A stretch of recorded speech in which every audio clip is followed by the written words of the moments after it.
All right.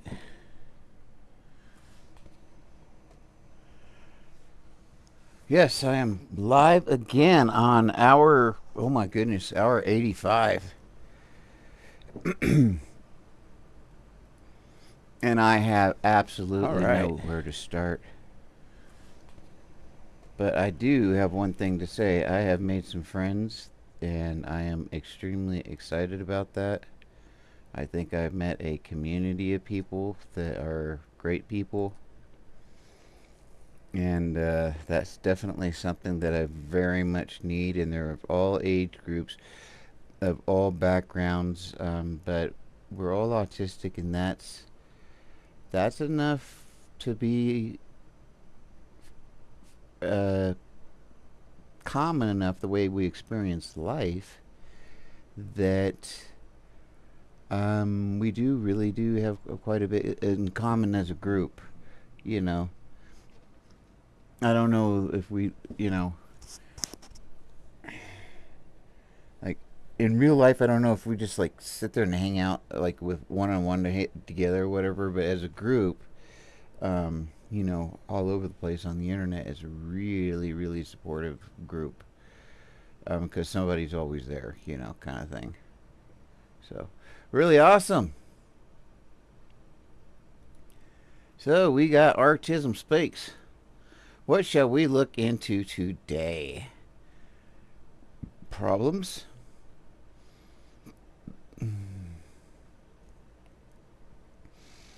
Mm-mm-mm.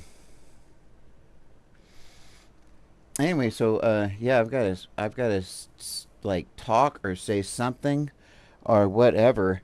I am really excited because I have done a few new things. I ought to start recording just in case maybe something cool might happen. I really don't need to record on both of these though. I don't think.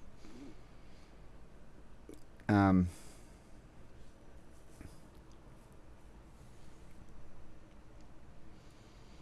okay. Yeah, I'm really having a lot of fun doing this. I'm very surprised at how much fun I'm having doing this.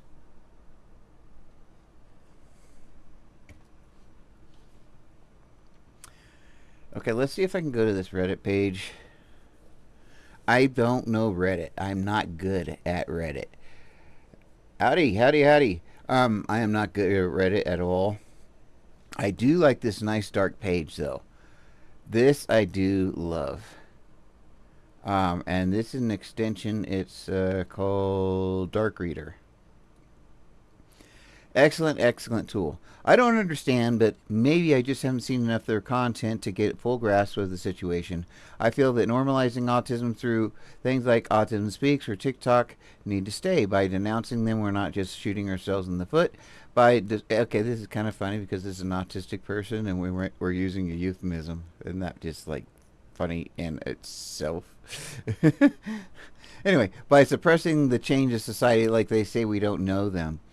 And what it is throughout life we may not truly know they mean or understand what they mean, and I think a lot of people don't know what when we say that we're thinking of what's the history of it and why is it said what we said when when the allistics they say what it means, they think about is what is intended.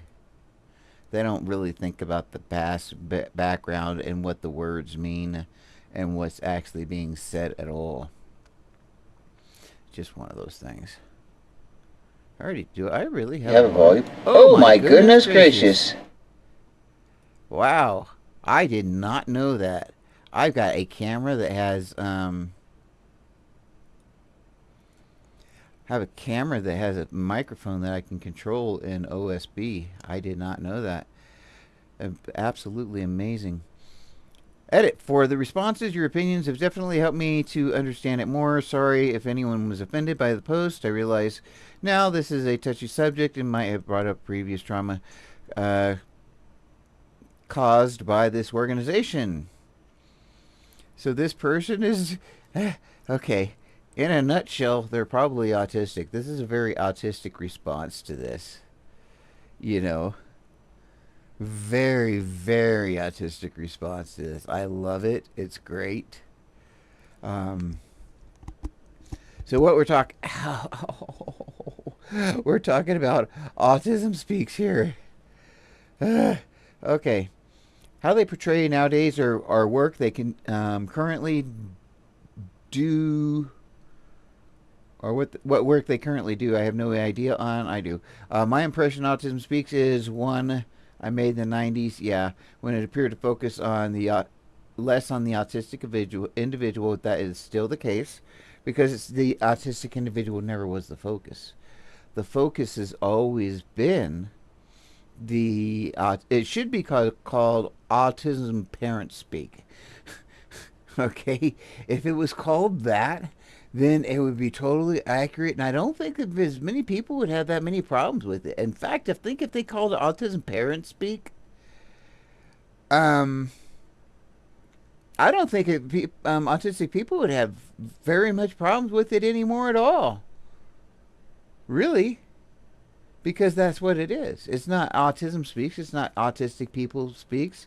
It's a very rich capitalistic organization that even though they are nonprofit, they are literally profit oriented in the sense of the more money they make, the more bonuses in the millions of dollars that they can give to their CEOs, executives, and all that stuff.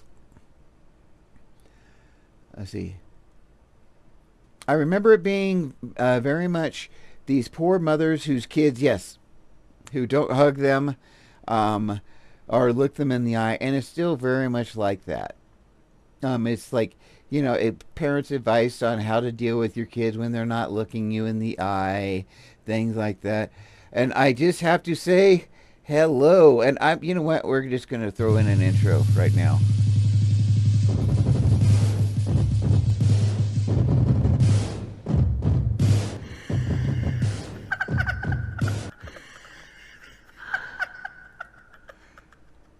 Yeah. Oh, wow. That's like a bunch of jokes all put together. Um, I would like to say thank you, Autism Speaks. Thank you so much for being here. Um, I would like to thank Autism Speak for being my um, most faithful viewer. Yes, I appreciate that. I even had a little thing made up for you and everything. Isn't that great? All right.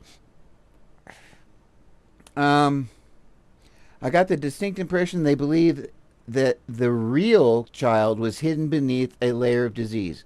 And there is still that kind of tone going on.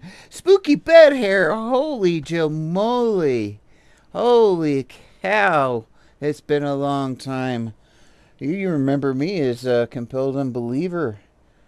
Boy, it's been a while. Yeah, well, so obviously I figured out that I'm autistic.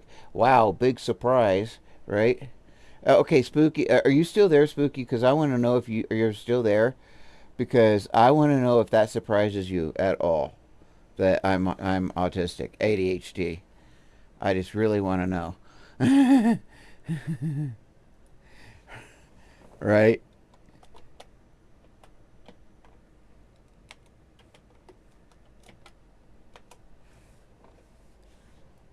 Yeah, Spooky Bed Hair goes back a long ways. Yeah, Spooky Bed Hair goes back from the days.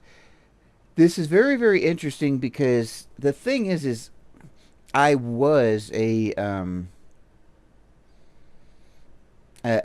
atheist activist, and I kind of help people get out of fundamentalist cults and so forth. They even helped a preacher get out of a cult. And now I found that ABA, Applied Behavioral Analysis, and Autism Speaks are cults. I was not only in a fundamentalist cult, but I was in like a pyramid scheme cult, a company cult. And when I looked at the BITE model of authoritarian control by Stephen Hassan, I was like, oh, oopsie. here's here's my new desk cam. Yes, I got a new desk cam going on here.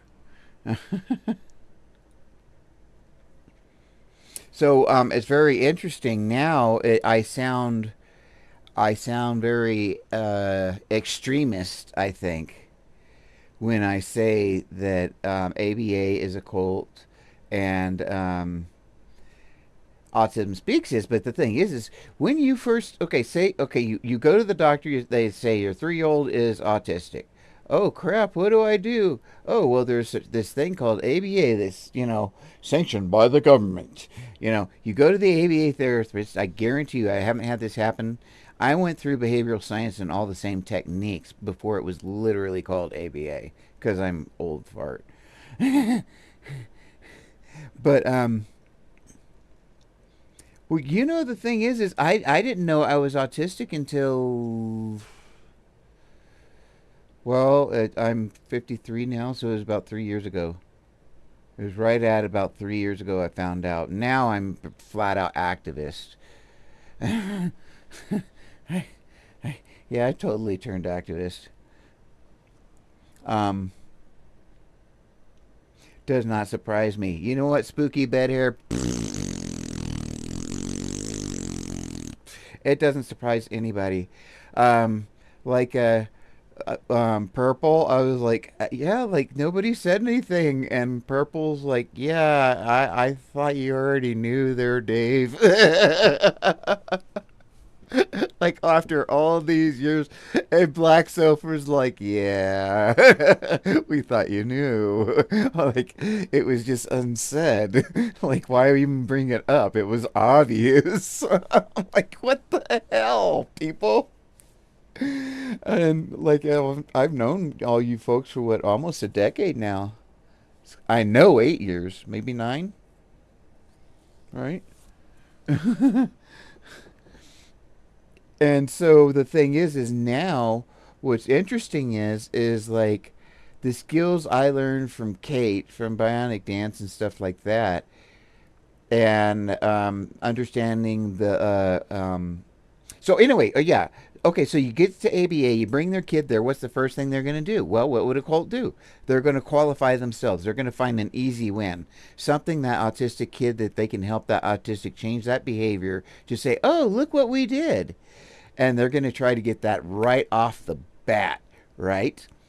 And then what they're going to do is they're going to start building up themselves and the parent as an autism parent because they're building that identity as an autism parent, and they're also qualifying ABA. So as time goes on, the child, no matter what, remember God always did it, ABA always did it. Yeah, yeah, it's been almost a decade, I think, or more. No, it's been more than a decade with you, Spooky, because I knew you before almost anybody. Like I were you in Atheist Nexus? I think you were. That was 2011, 10.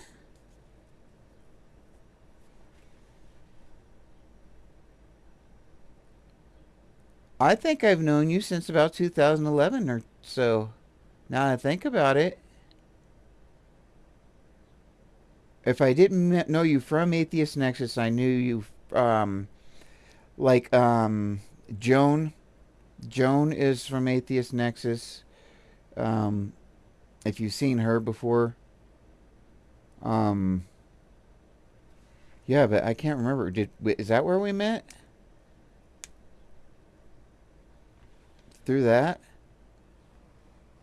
It's been a while.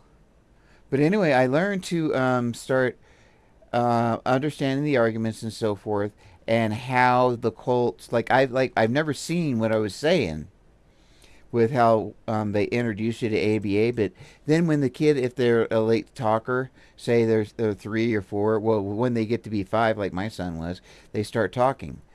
Well, my kid didn't go through ABA. He just got older and matured. He just needed a little bit more time, right? However, if he was in ABA, what would we attribute it to? We would attribute it to ABA. We would attribute it to God, right? So ABA, Autism Speaks, always takes the credit. It's always God did it. ABA did it. Autism Speaks did it, kind of thing. Yeah, long time. I think it's been. I think it's been 2011, maybe. I think it's been a long time, Spooky. Okay, make sure I have everything working still.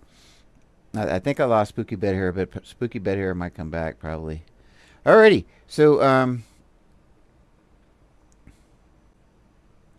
I remember it being very much these poor mothers whose kids don't hug them or look them in the eye.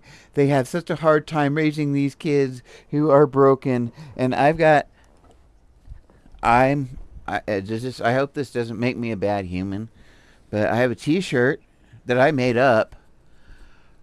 Autistic and never a burden to. There we go.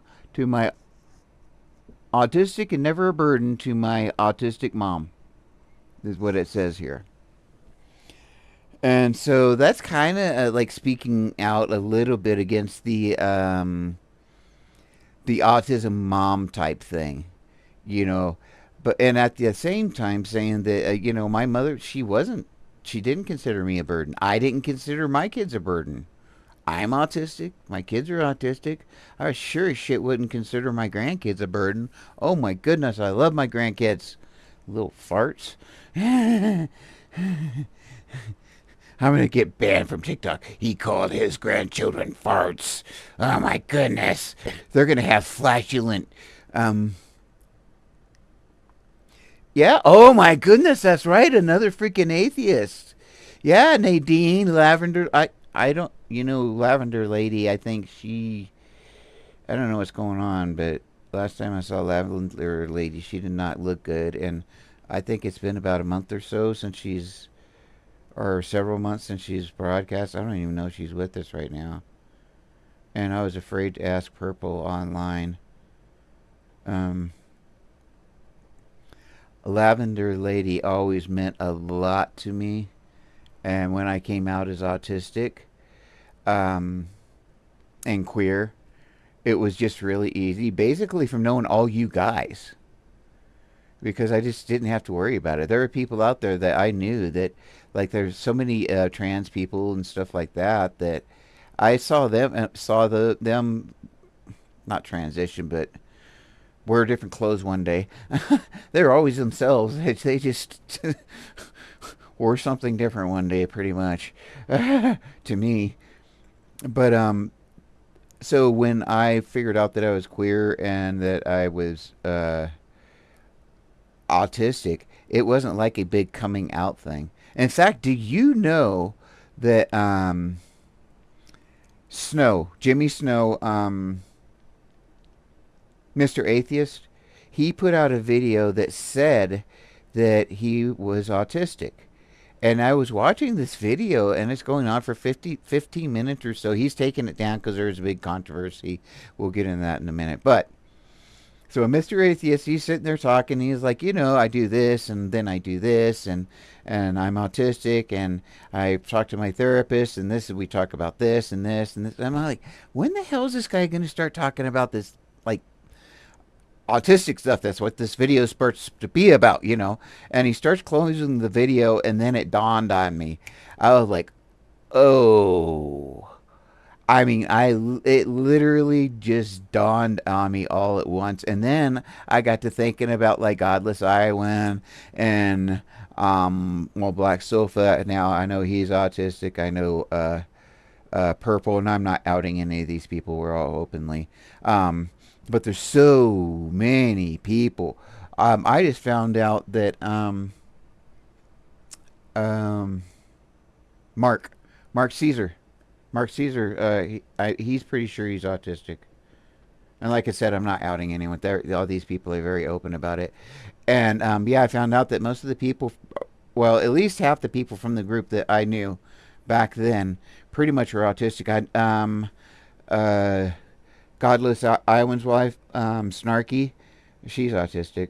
I knew that. I mean, I just, how can I put this? When I knew I was autistic, once she came to mind after I discovered I was autistic, oh, I was like, oh, okay, of course she is, but, and then she said something about it. I was like, well, duh.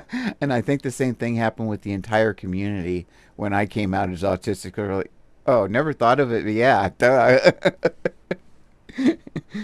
Darn it. Uh, so yeah, that's how all that stuff went down. And so he started closing out that video. It dawned on me, and then from there on out, I went down the rabbit hole. I was like, okay, I know I am autistic, but we're gonna go down this rabbit hole, and now I have to prove myself wrong. Yeah, I haven't either, and I wish I was close to Philly. I'm out in Colorado because I definitely, at least to give her a hug or something, you know. She meant a lot to me, really, in my life, and that whole, like I said, that whole group. Um, so anyway, so now that I'm basically advocating for autistic people, all those skills, all those videos, I took most of them down, almost all of them, but all those skills of analyzing, of looking at the arguments that these people make, the people from ABA and the people from Autism Speaks make the same exact arguments as you see from Christian cults or any kind of cults. Same exact tactics, same exact everything. So I know their arguments before they even make them. And they're not as experienced in debating because, I mean, it's autistic people who would have the audacity to challenge an autistic person about, their autism or whatever. Um, and what I'm doing, I'm doing what we used to do in the old days with basically analyzing videos. I'm looking at news stories, and I'm almost turning into like the night AM guy that talked about politics, but instead I'm talking about the politics and autism and disabilities and so forth. This month, I'm doing 100 live hours of reasons that you should not support Autism Speaks. Oh, she died. Her beak fell off. It fell off, and I was still giving her nuts and everything. I was like, okay, she's eating, but I didn't realize she was not cracking them anymore. And I think she starved to death. And it happened really fast. It was so sad. And I guess that can happen. That it wasn't like I did anything wrong, and it's like an unknown thing or whatever. At least what I was told by the pet shop. Like it does happen, but it's not like a neglect or anything. So yeah, I was all sad about that. That was Connie. Connie, my conure. Connie Conure. That was actually my daughter's bird. And she kind of, yeah, I know. And then I was adopting the bird because my daughter went to college. And then she was in the room with me all the time, so she got attached to me. That's when I started bringing her out and doing my lives and stuff with her. I've wanted another one ever since. I just haven't gotten one. So right now I am doing TikTok, and I've got, look at this. I'm getting a high speed, low drag. I got a little desk cam going on here. Right? Like I'm really something now, like a gamer or something. And then, okay, Spooky, remember my intro? Check this out.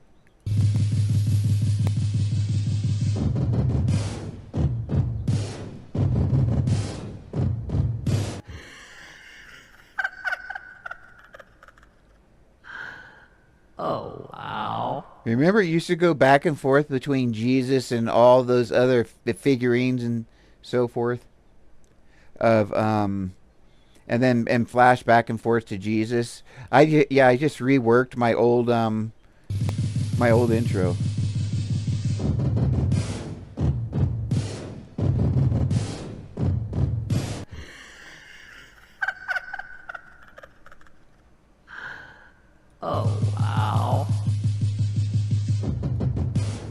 So yeah, that's it. That's exactly what I did there.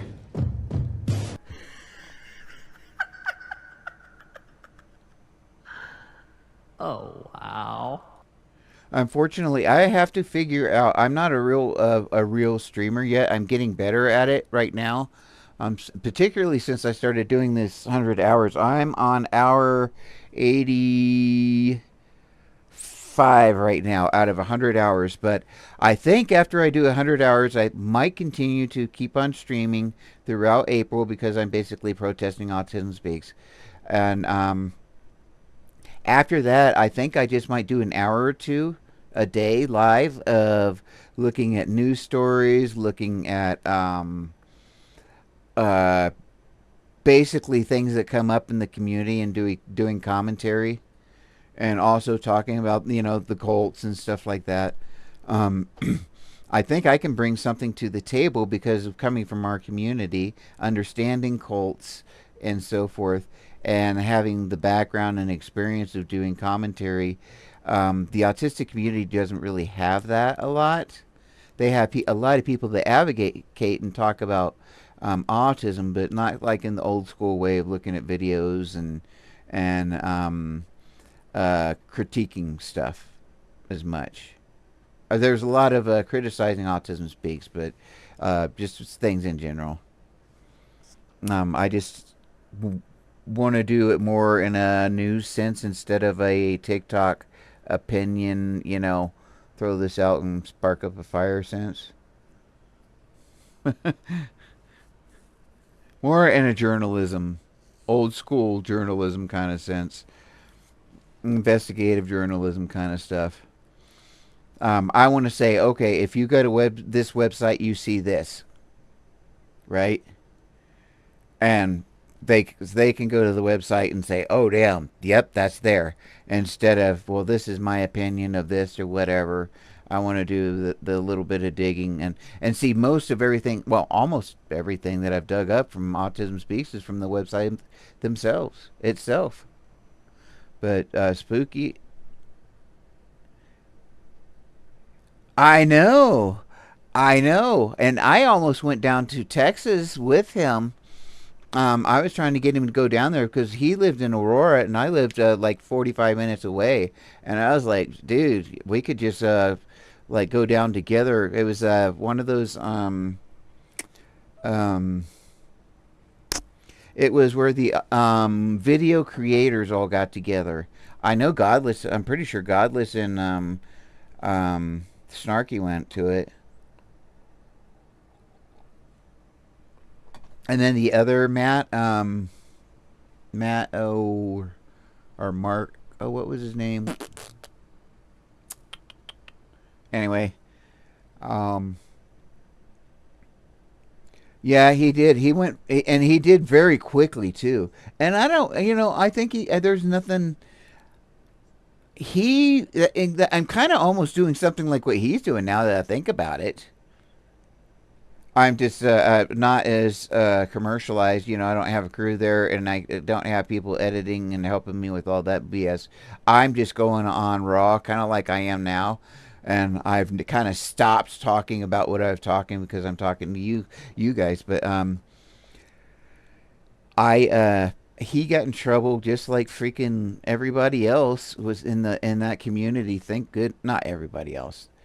There were a lot of like Silverman and so forth that got accused of using their notoriety for sex kind of stuff. At least that was the accusation. That there's, I don't know that there was things that were done wrong, but perhaps unethical are not illegal but unethical or whatever, and people kind of considered it that way, and so he got in a lot of poo poo for that. Well, then the other problem was as I think he said somehow he said something about autism, and that really pissed people off because he may have been saying, I misinterpreted this or I misinterpret things sometimes. I am autistic, and then I think people may have interpreted that as him using autism as an excuse for coming on to someone or whatever when he shouldn't have, or something to that effect. And so that became a big issue. And I mean, it is true. I mean, if I don't know if he was good, bad, or anything else, but if you're a jerk, you can be an autistic jerk too. And if you are a jerk, autistic or not, you need to be called out. And if you're not a jerk, then you need to be stuck up for it. And I think people need to stand up for you. You know, as long as you're honest. And even if somebody is a jerk, unfortunately, usually with sexual predators, and I have no idea about Jimmy, and I cannot speak for Jimmy by any means, and I am not speaking about Jimmy. I was a corrections officer for 15 years. I knew a lot of pedophiles, I knew a lot of sexual predators, whatever. And the one weird thing that I found was, even out on the street, it seems like it's repeated no matter what, even if it's like fellas coming on to women or women coming on to men or whatever, and it going a little bit too far. Yeah, yeah. I don't know what happened with Rachel Oates or anything else, but I understand that he was thought to have gone over, stepped out of bounds. And people got upset about it. And then something about him saying that he was autistic, and then people got really pissed because they thought he was using that as an excuse, which I do not know if he did or did not, but that's what the controversy was about. And so, thus, he took that video down, which helped me to discover I was autistic. Funny thing there, I discovered that my kids were autistic, my mother was autistic, grandmother was autistic. I've diagnosed many people, and there have been a lot of people that know they're autistic from me, from him making that video. I bet you there's at least 20 people that I know of directly that I've one or two people away that discovered they're autistic because of me. So, how many people now, and particularly since I've been doing this broadcast for what, 3 years now? Well, TikToks. I'm just now getting back onto YouTube. Just now getting onto YouTube. Backed to YouTube, and I'm going to be weaning off of TikTok. I hope to get a program. I don't know the best program now, but I'm hoping to get a program because I am actually doing two completely different broadcasts with 4 different cameras. So I have 2 cameras on each one.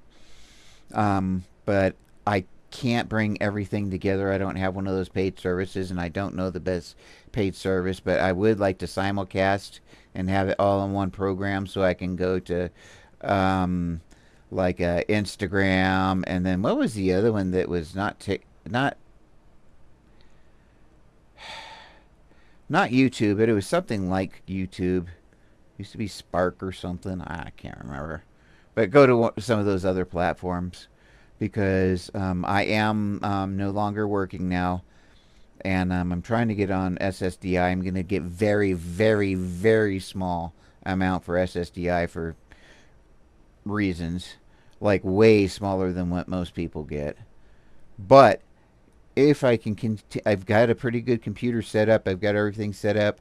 Now all I've got to do is go to the different platforms, and then maybe I can start making a living doing commentary and so forth instead of on atheism. Sometimes maybe on it, but mostly about autism and the autism community. There aren't a lot of people doing that. There's plenty of people doing it in the autism community, and for me, was very, very small niche of evangelicals who were trying to get out of Christianity, and most of those people were already out or whatever. So I really wasn't able to help a lot of people. I did help some, but it was a very small niche. It did not apply to a lot of people. And it certainly didn't apply to most of the autists, even the atheist community. So now, as being an autistic person, critiquing ABA, Autism Speaks, talking about autism moms, talking about genetics, just all kinds of civil rights issues, whatever, I think I'm going to have a much larger audience. Yeah, TikTok's really not. I'm not impressed with a lot of things, and then I'm by no means a. I'm a United States veteran. Okay, I'm by no means a extremist Trumper or Bidener or anything else, but if they are using, if the Chinese are using TikTok in bad ways, that's really uncool. So I want to go away. That being said, the other side of the argument, as far as allowing freedom of stuff to go out, people to use what platforms they want in the United States, I agree with that. So I don't think they should be censoring it. But they could put a message every time you open up the app that this is Chinese propaganda or whatever, something like that. Or, well, that would even be wrong, really, to say that. But I think people should have access to it. But I also think that people should know if they are doing propaganda or using it in bad ways. Um, I'm very autistic, I guess, on that. But yeah, I'm excited to see you. I'm so excited. That's been a long time. And another freaking atheist. I saw him on Twitter a couple of years ago, and he acknowledged me, but he wouldn't really talk. Um,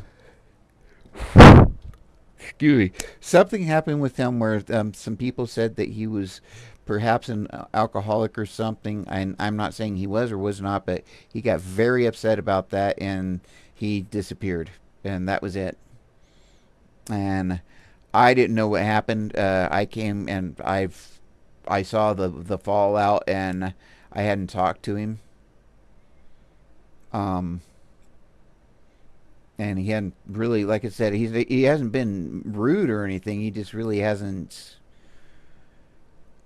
I think he just wanted to get away from the whole scene. Whatever it was hurt his feelings very badly. So just leave it at that, right? So the puzzle piece makes me a little uncomfortable, as I feel it implies autistic people have a piece missing, or that they have a puzzle piece which can't be solved. Well, guess what, buddy? Who is this? Oh, Jesse Al. Guess what? Autism that speaks thinks about you, buddy. Huh? Huh? Huh? You want to know what they think? You want to know what they think about you and your little opinion, buddy?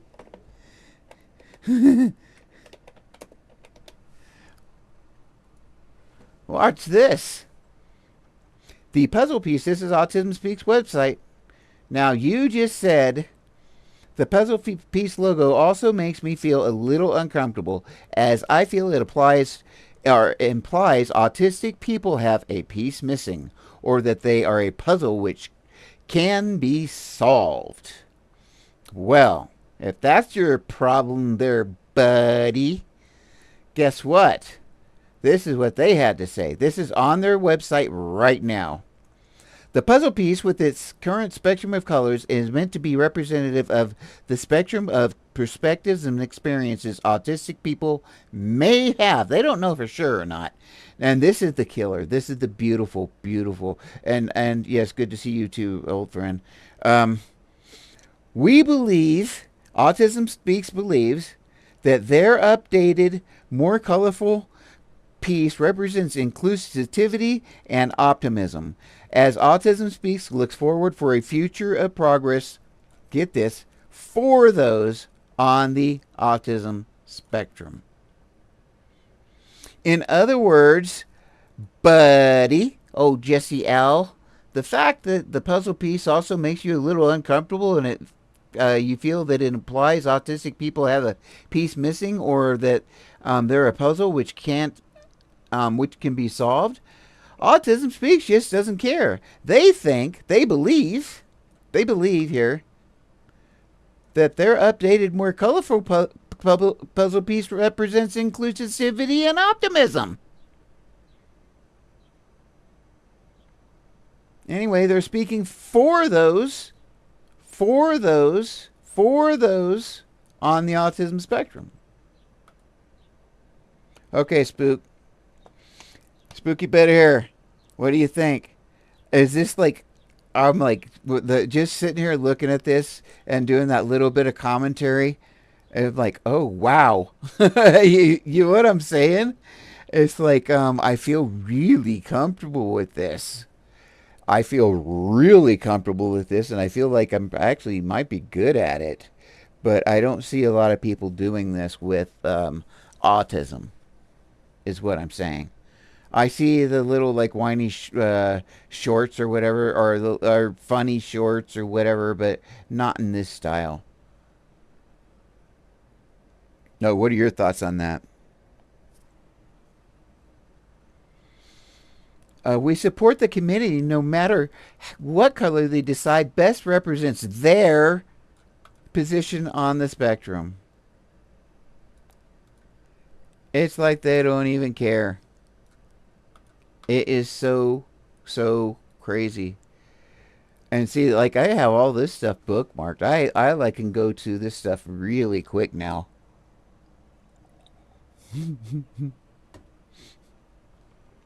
I find something nice and juicy, I know where to go. Yeah, but like when I started, I could not do this. What I'm doing here. With this commentary, and I think it really shows the difference in the way I've quote matured as a creator or whatever since like when you first met me, and I stutter still, but for some reason I'm okay doing this. Um, this was a common belief of autism back then. I was diagnosed in 1991. It was expected that I would outgrow it. Said, that's funny. My parents had to be tough on me. Yes, I was the same way because I grew up in the 70s, and I had to work hard. The alternative was grow up in living in institutions. Huh. You had to mask when I was a kid. I was born in 1970,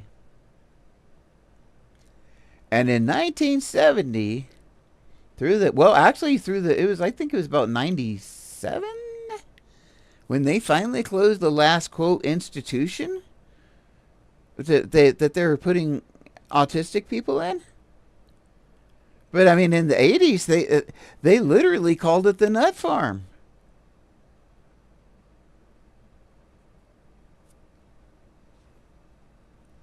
And there were a lot of people that went there.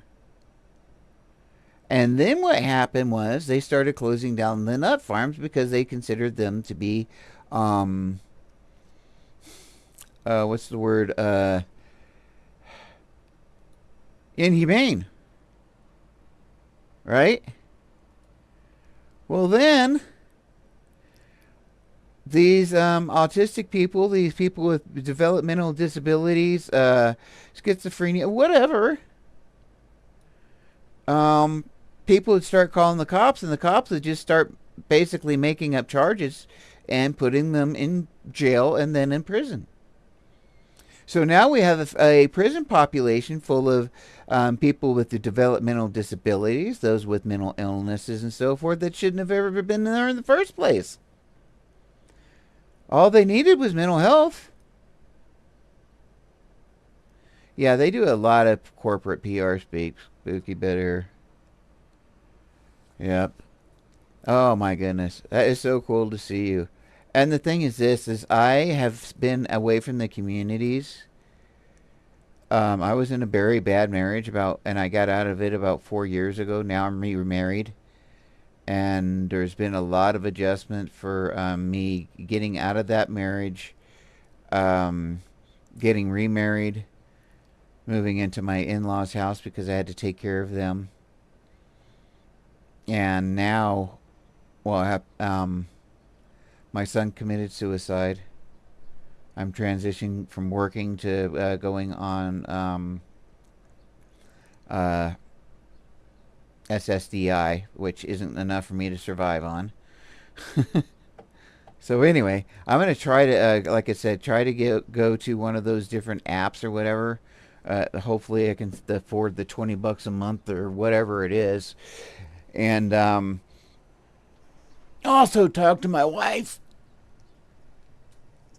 and see if I can expand the bandwidth. If I can expand my bandwidth, because I got fiber optic, but the bandwidth is pretty narrow. Right now, like I said, I'm running 2 streams simultaneously, and I'm not having that big of a problem, but sometimes I lose connection, and I shouldn't on a fiber optic connection. All right, moving right along. This is not the advice of... Okay, the alternative was to grow up living in institutions and having no quality of life. This was not the advice of Autism Speaks. That organization does not run in my country. This was the advice of doctors, psychiatrists at Children's Hospital. But the thing is this. Autism Speaks very good, very well, just like any good cult would do, or any good advertising group would do for their company. They went to the UN and they sponsored this World Autism Day, World Autism Month, whatever it is. And it was extremely intelligent, because then,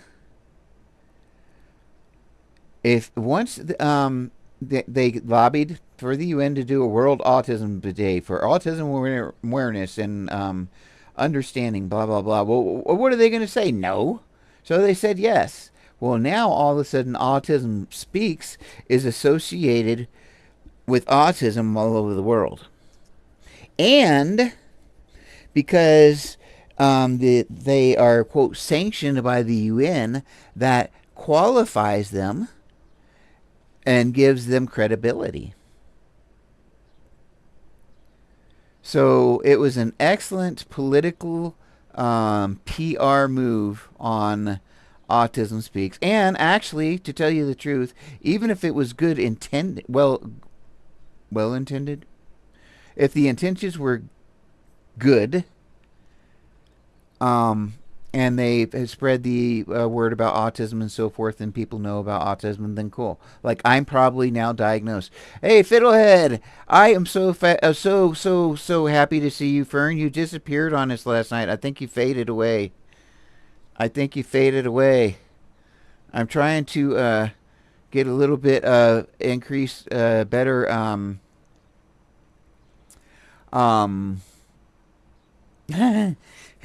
okay, Fern, tell me if you appreciate this. This is just in case I accidentally run into some inspiration porn.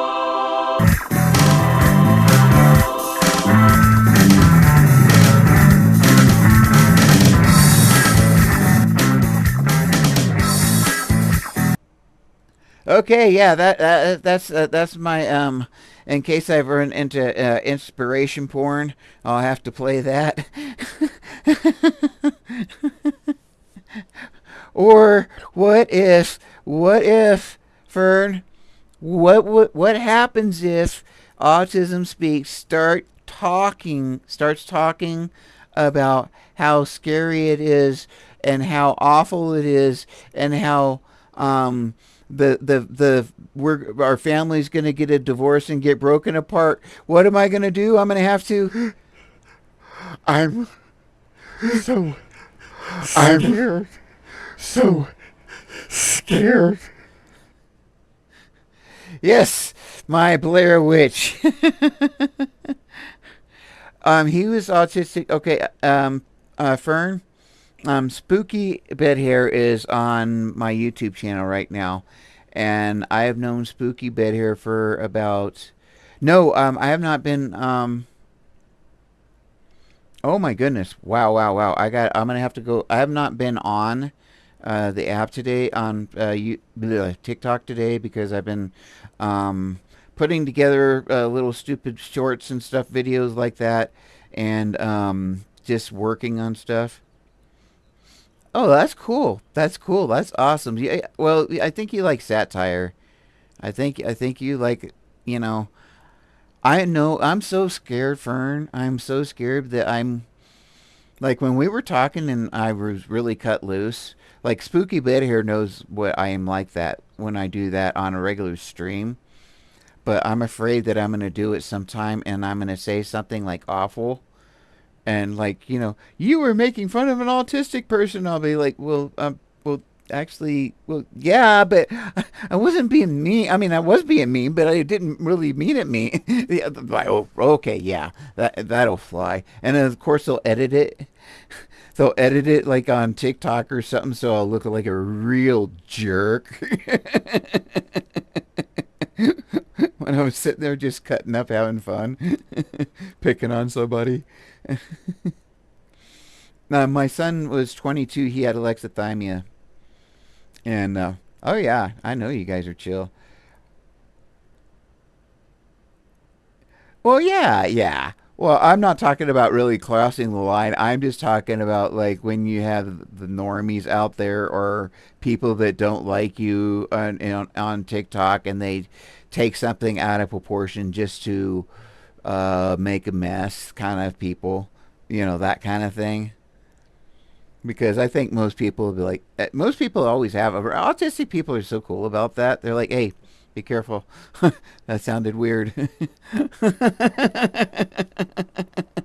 Fern just said, who gives a woohoo about listics.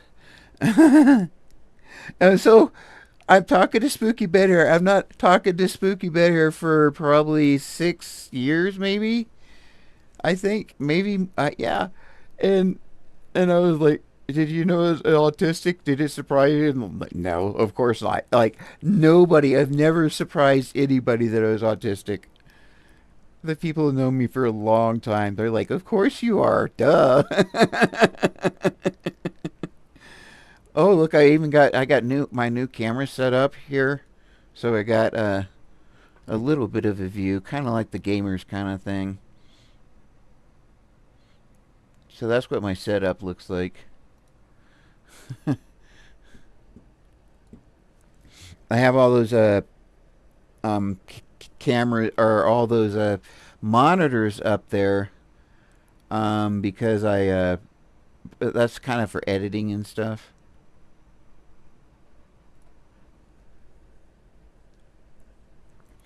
All right, so back to Reddit.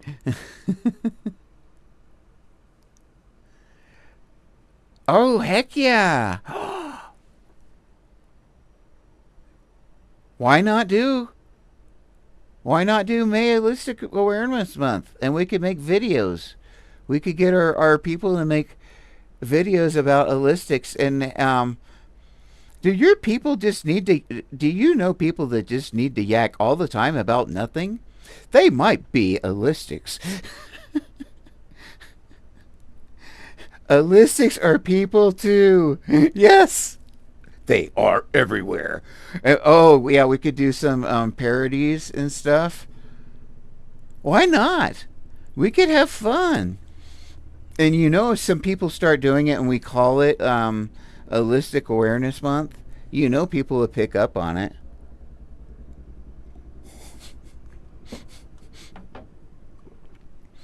And I have met a gal. Gosh, what's her name? She's got pink hair. She's a Brit. Um,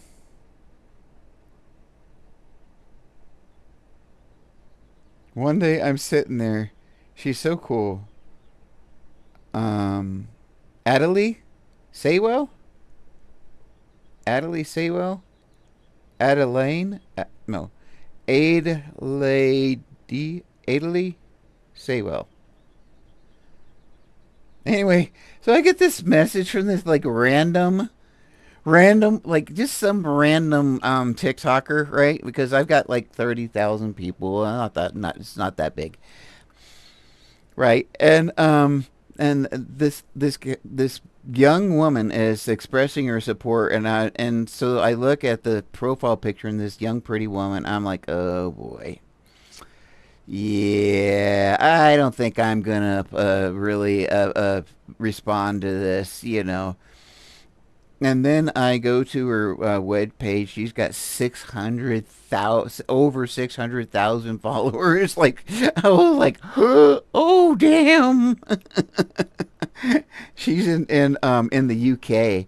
Oh my goodness, such a sweet person, such a genuine, just awesome person, and just really wished me, the best and everything else. It was just so great. But yeah, I just they're just like, hey, what's up? I'm so sorry about your son, and and just so nice. And then they came on and expressed their like, well, um, I'm in the UK, so I don't know if there's a lot I can do, but I definitely can make some videos or something and show my support. Blah blah blah. I was like, oh, and then like, yeah, that's when I was like, oh well, okay, they must create. Maybe they make. And I looked and I'm like this massive creator. I'm like, oh shit. Those are the type of people when they mention your channel once, you get like 5,000 or 2,000 um, you know, uh, new subscribers or something. Ferd, I know I've got your brain spinning right now, don't I?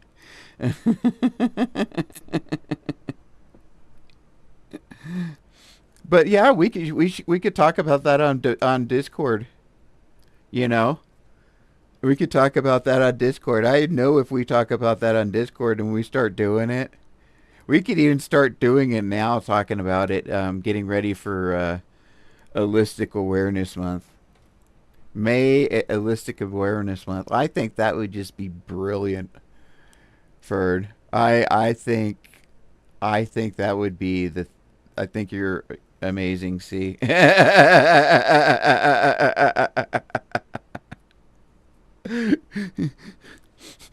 Fern, you got to be careful what you say around me.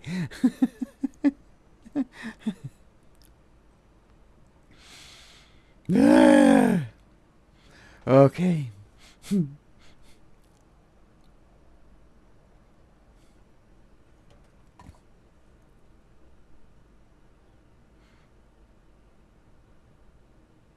The Holistic Dictionary.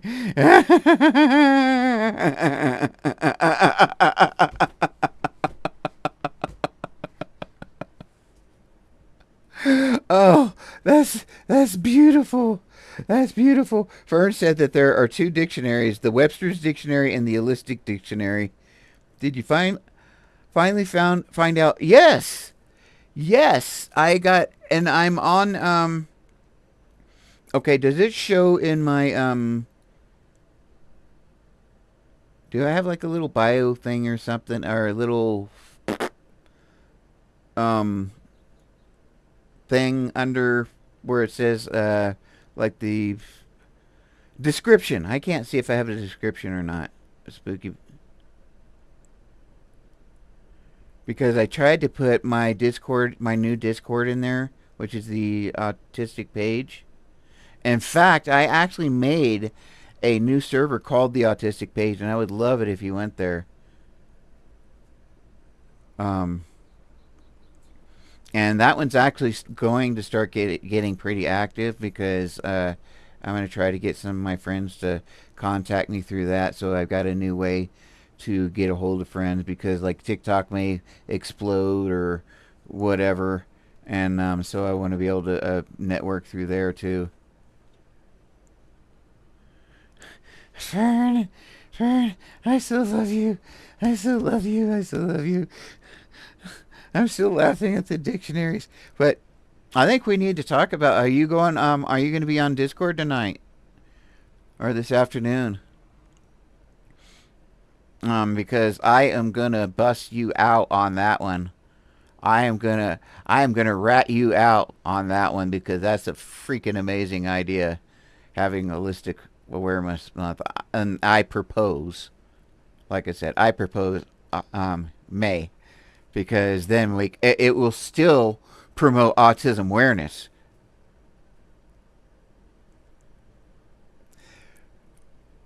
Right, right. But I think by doing it the next month, holistic awareness month, I think that was going to further perpetuate autism awareness month kind of thing. It's not my description. Okay, is it below is it in the description on the this live right here, or is it on my description on my web page, like when it says about? Hey, maybe I can edit this. No, I can't edit this. And like, darn it. I'm so excited for the Spooky Bed Hair. I've known Spooky Bed Hair, I think, since 2011. And I knew Spooky Bed Hair when I first came out as an atheist. And we met this group of people. And most of these people now are that's the same group of people I was telling you about last night. The same exact that like half of everybody's either like trans, bisexual, autistic, and or some kind of combination of that or non-binary, because it's just kind of a neurodivergent people. And we started out as an atheist group, actually. That's how we kind of met. But then, of course, you know how neurodivergents are. We all kind of gravitated each other, and here it's like a decade later, and we still all know each other pretty much. Have pretty much stayed in touch, and now we're finding out that more and more of us are neurodivergent. Of course, more and more of us are queer. More and more of us are trans.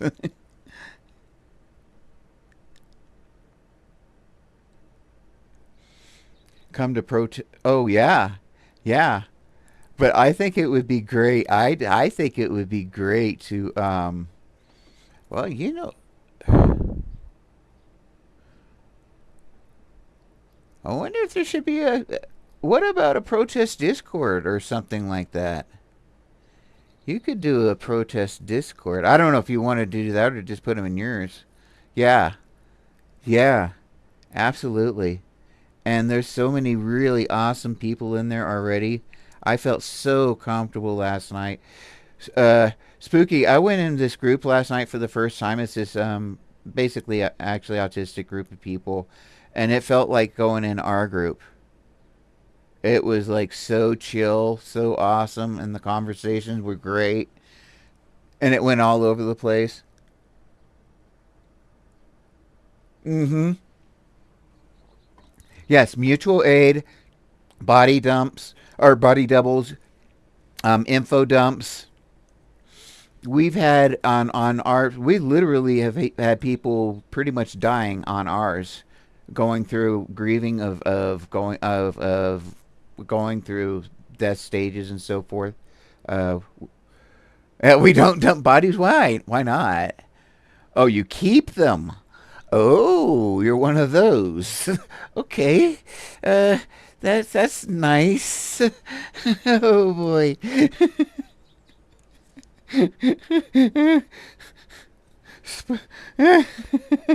That's the basement channel. Okay.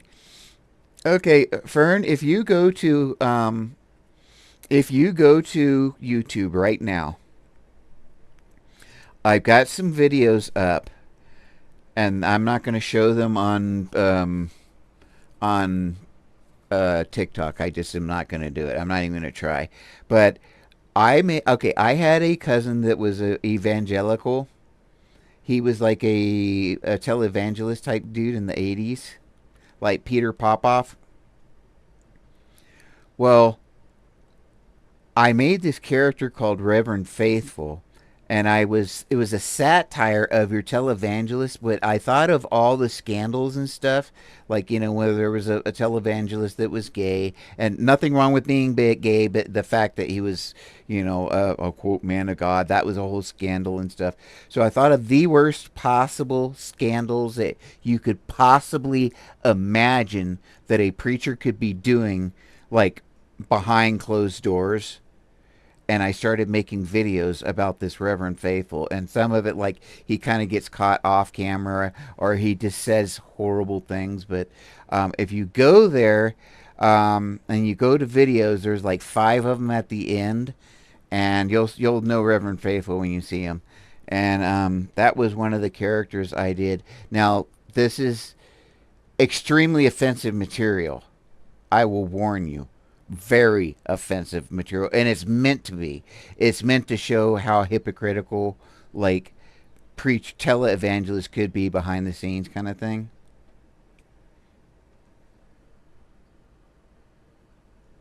Oh yeah. Well, I'm the autistic page, so it's kind of easy to remember. That's why I called myself, David Page. That's why I had to call myself the autistic page so I could remember. What am I? Well, I'm autistic and I'm David Page. Oh, yeah. I'm the autistic page. I know who I am now.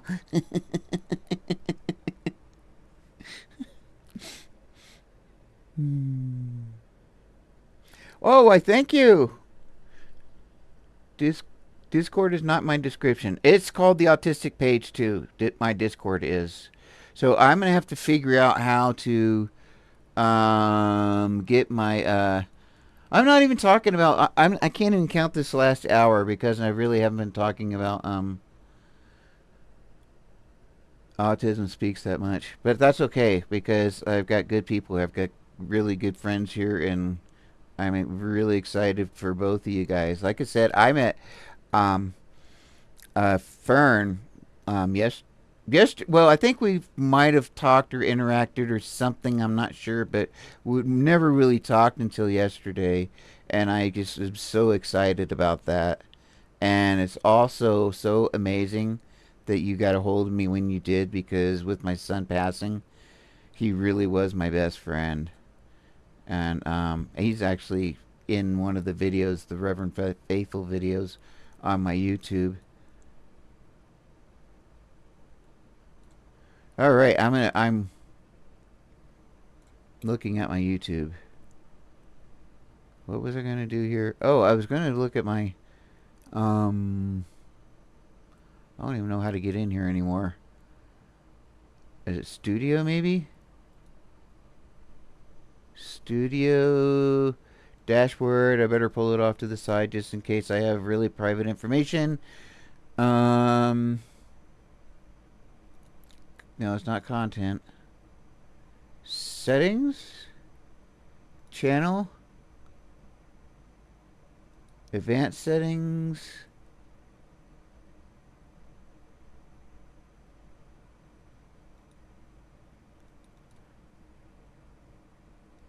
Basic info.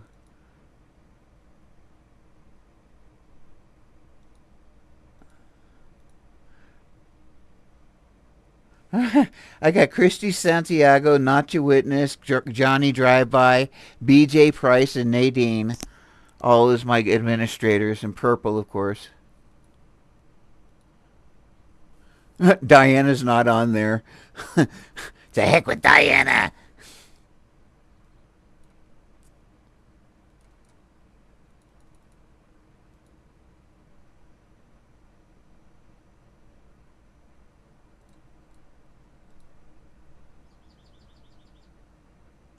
I'm trying to find where I um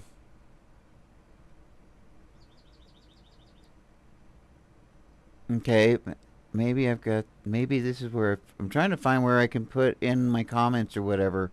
I've forgotten how to do that. It's been so long. Analytics, comments, subtitles, earn, customization maybe, branding maybe, or basic info. Description. Okay, I have it for my channel. Contact, email.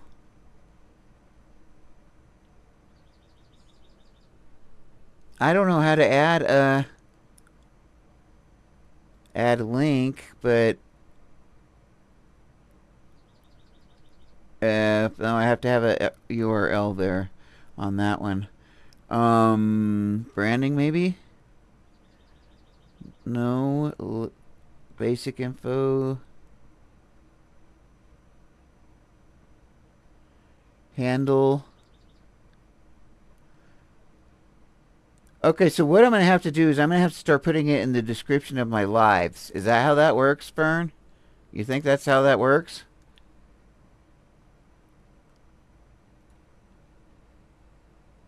Because I do have it on my channel. If you go deep into my channel, Spooky, it's like a channel description, but it's not on my live anywhere that I can see.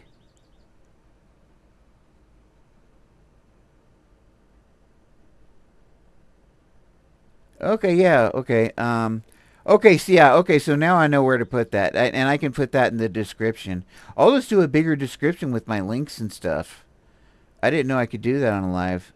So I'll do that on YouTube. Then what would I do?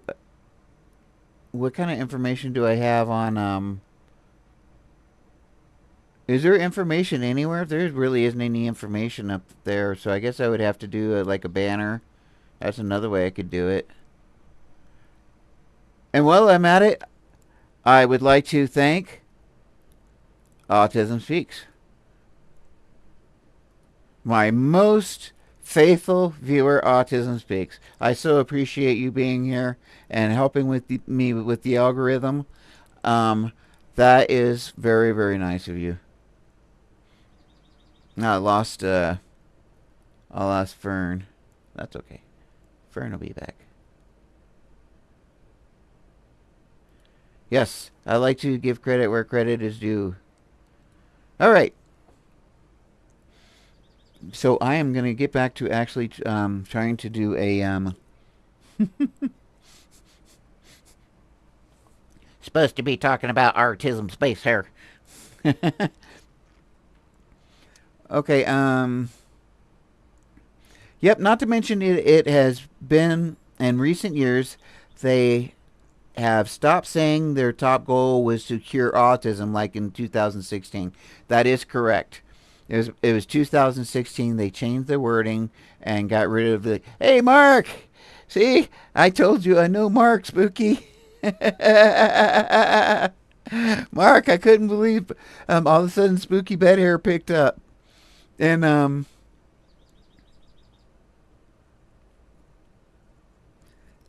I haven't been doing a lot of actual posts though. I have been doing, I'm on hour 86. 86, so I only have 12 more hours. Like I could pop that out in 2 days if I wanted to. But I might just keep on going. I think I am going to do the 100 hours, and then I'm going to do probably other subjects, but I'm going to come back like once a week or whatever, or throughout the day. Maybe go back to Autism Speaks and talk about different subjects. Like I haven't even gotten into the good stuff, Spooky Bud here. I have not gotten into the good stuff. Let me show you some of the things that I have found personally about Autism Speaks. This is what is so amazing, and like I was talking to Mark, I got so much experience, I think, from doing what I did before. But here's some crazy stuff. Starting with Nonprofit Explorer.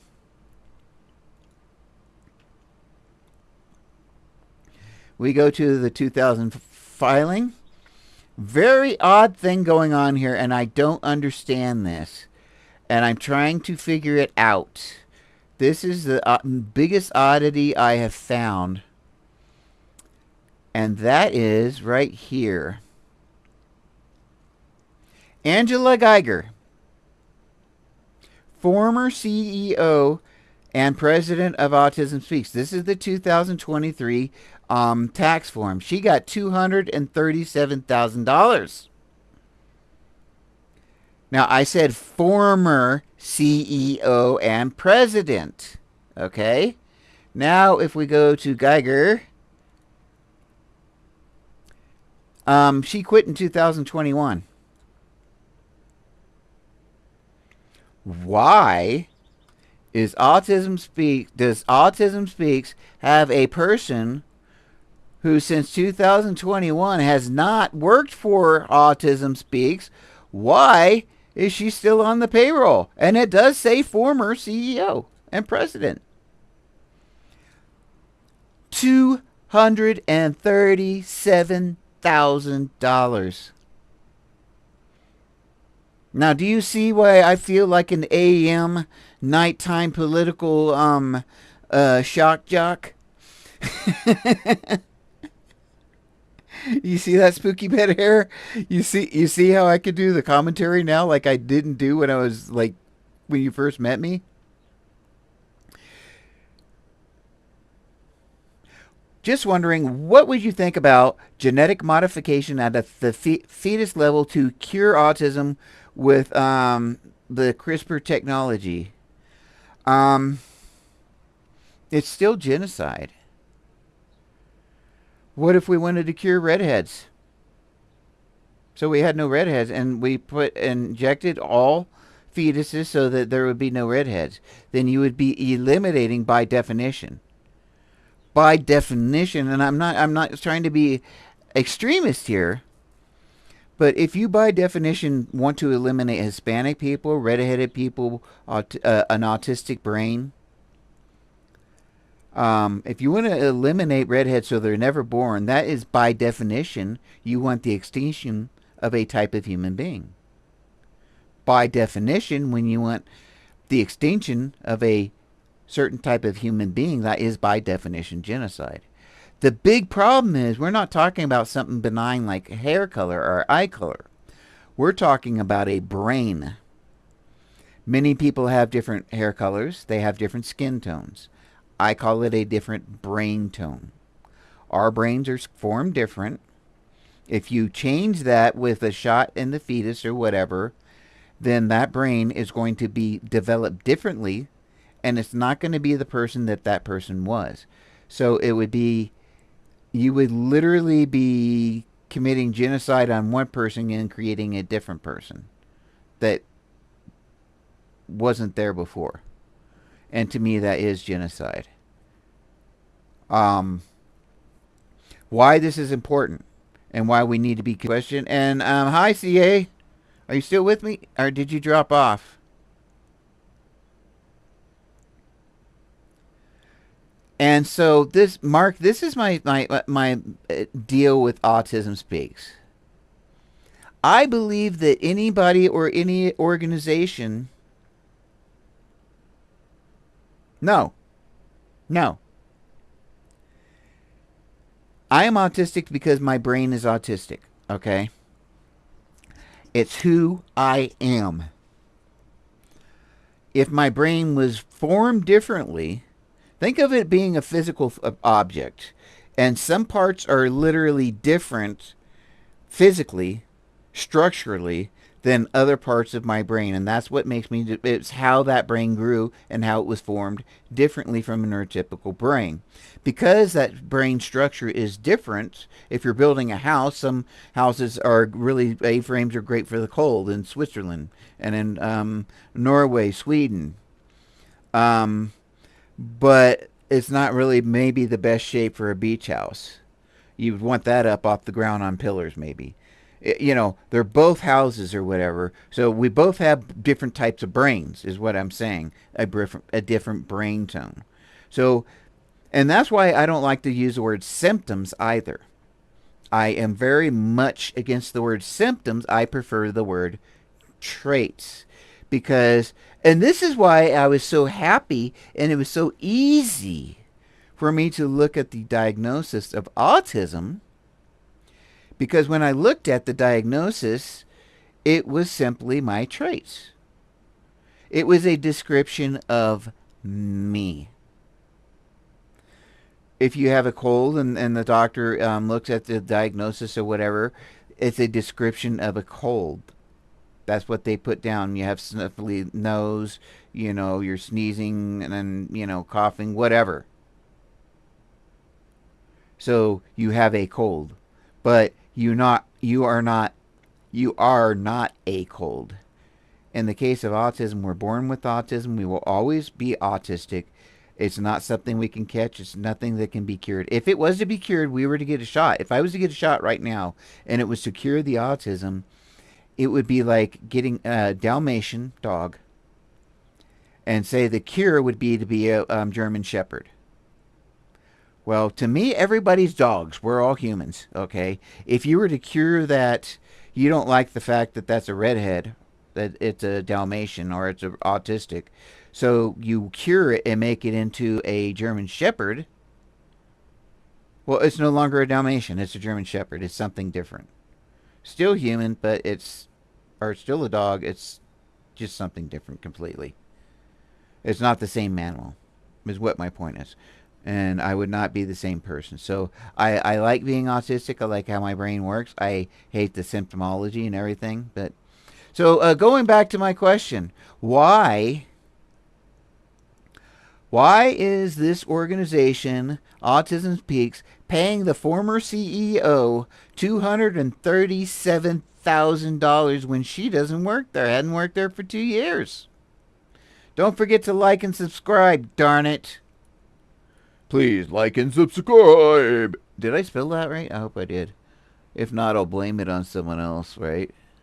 Wait, I gotta like and subscribe over here. I'm like got buttons and everything. That's the thing. That's why I want to get enough money to I don't see my like and subscribe over here. Shameless plug. Ah, yes, like and subscribe. My shameless plug.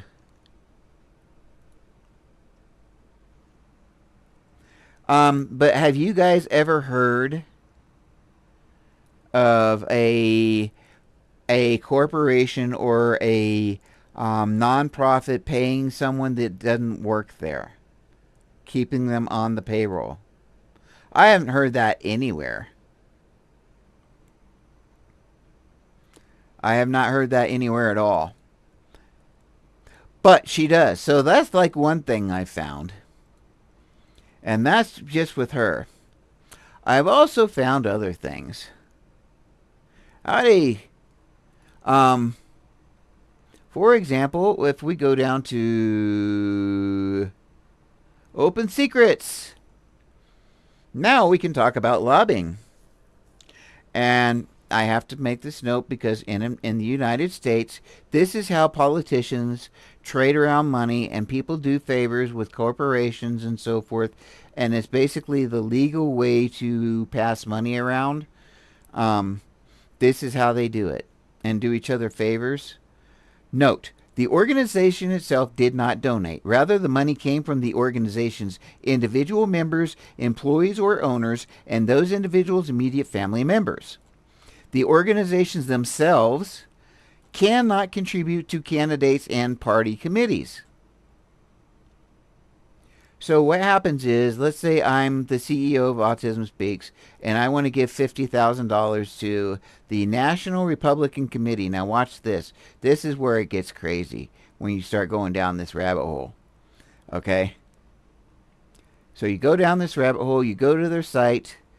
Yes, I've been here a bunch of times. Check this out.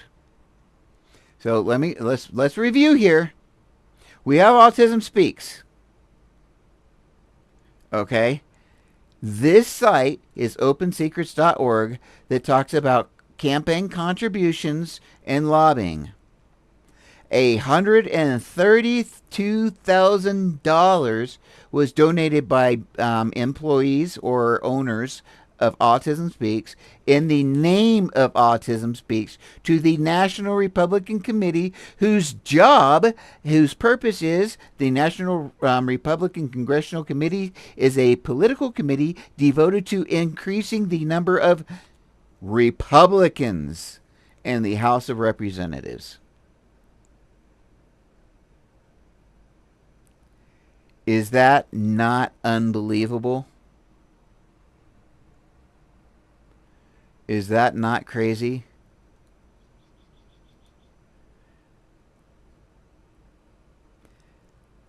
What it does,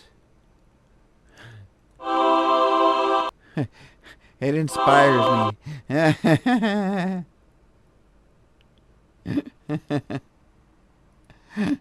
Oh, so I've got another thing going. I've got another thing. I am trying to get Autism Speaks to do a interview with me, and they will not do it. They refuse to do an interview with me. And I am so sad. I have contacted them in so many ways, and they refuse to actually talk to me, even like on the phone or return an email or directly even talk to me. I sent out a excuse me. Oh my goodness gracious, excuse me. Okay, on TikTok, I sent out. I said, let this be a digital protest or a not protest petition. So tag Autism Speaks with this in the comments, so that way they would see this video. So everybody, like about a dozen people or so, tagged Autism Speaks. So they got all these people with this video of me saying, hey, I want to interview you. And they went, oh, well, have you gone to our website? And I'm like, come on. I want an interview. I don't need your website.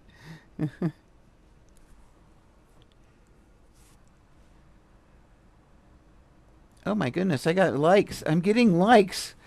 I'm getting real likes on TikTok. That is so awesome. Wait, I've got 61 views and 142 likes. That must be. Oh, that must have been my last video or something.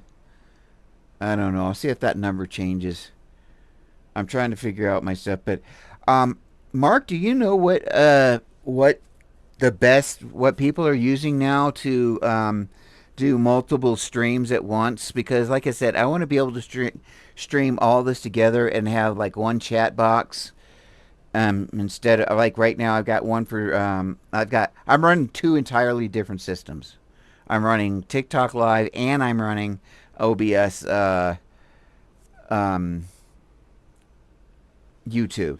But I want to get it on one system, and then like I said, then try also run on Instagram and other platforms, because I think I want to start doing this for a living. And as soon as I get done with this 100 hours, I might go to like 2 hours a day on weekdays, and then just do videos in between. So that's what I'm thinking of doing, and then hopefully I'll get on my SSDI, whatever, and maybe I can make a living just talking about stuff. But I'm gonna be real careful about monetizing and trying selling stuff and stuff like that. I don't really want to do that kind of stuff.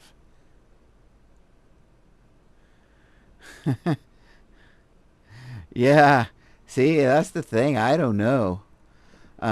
But I want to find out, and then I got to find out how much it's going to cost, because I've got to do two things. I've got to get a better platform to run everything on, and I've also and hopefully that's like $20 a month or whatever, and I can, because I'm not working right now, so I got to get this past my wife basically, and then I think it might be another 40, 50, 60 bucks to go. Our internet is on a general right now, so it's very, very low megabytes, like 60 megabytes. And I should be able, if I'm going to be streaming like this, I need 400 megabytes of bits per second or whatever, bytes per, however the heck it works. And I have that capability. And my computer, like right now, I'm running two completely different streams, and my CPU is at 1.4. Like, it doesn't know anything's going on, and neither does my GPU. But I just built this. My son and I built this computer for this to be a streamer. And I've also got his. I could run about 6 or 8 streams and not notice it.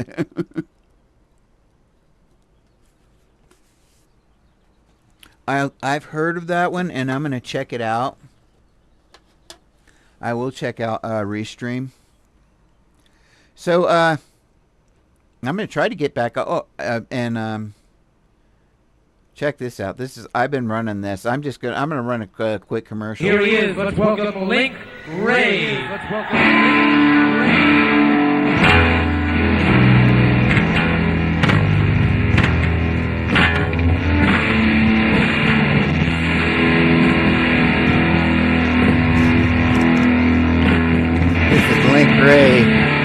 This is the only instrumental to ever be banned from the radio.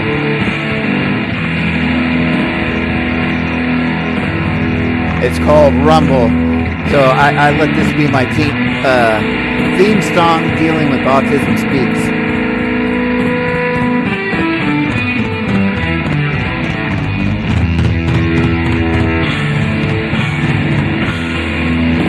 This guy's got swagger. Chewing his gum.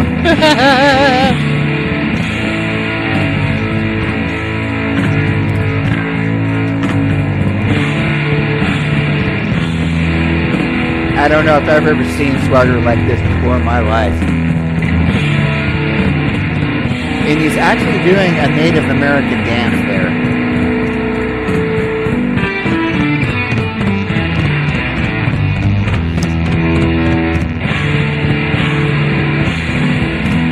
But I just thought, man, that guy's got it going on. That's swag right there, you know.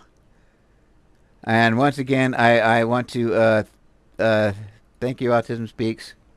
I do appreciate my most faithful viewer, Autism Speaks, and please do let me have an interview.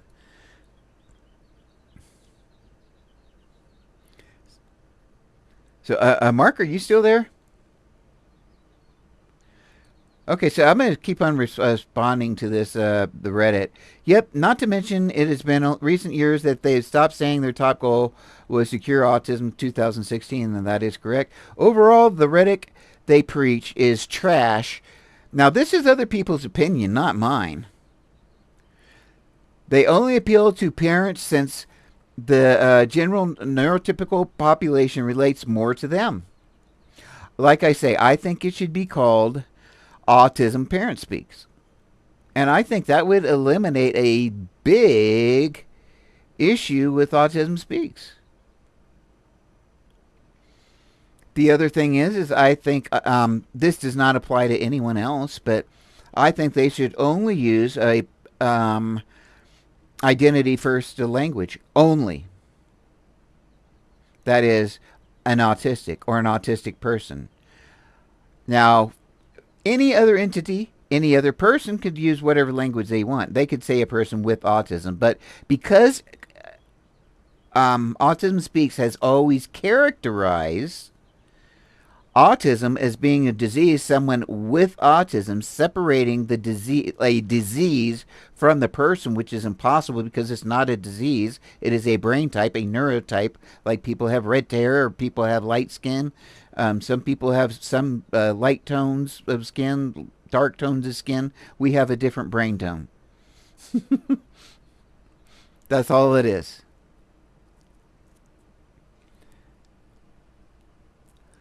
And I lost my track of thought.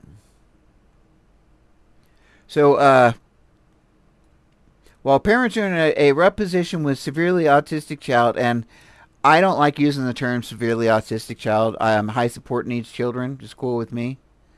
But when you start using words like severe, what if you had a severe atheist?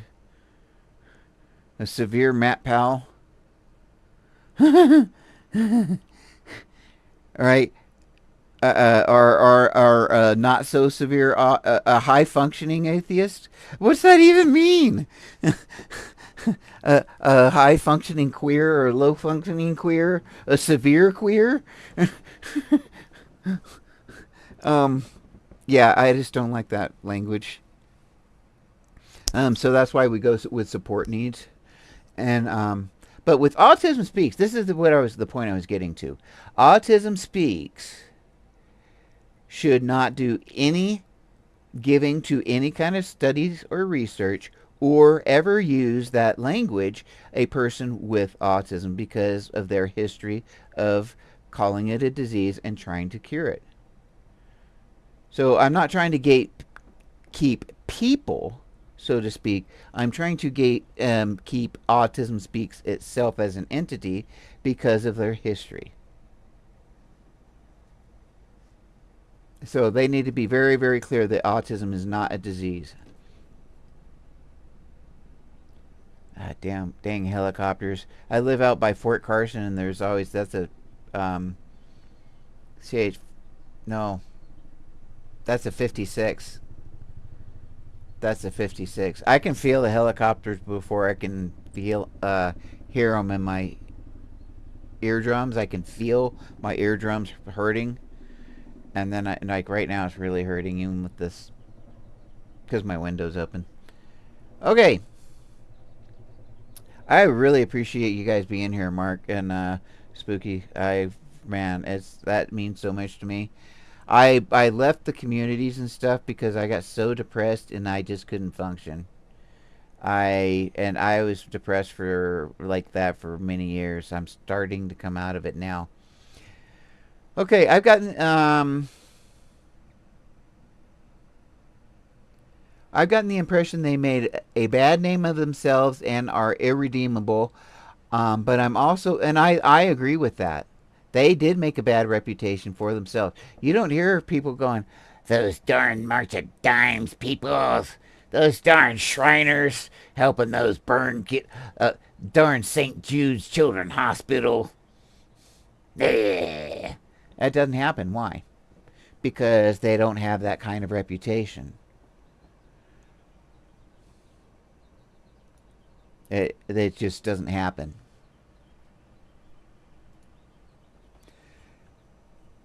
I'm going to have to get myself something to drink here. All right. What do you guys think of the desk view there? Does that make it more interesting?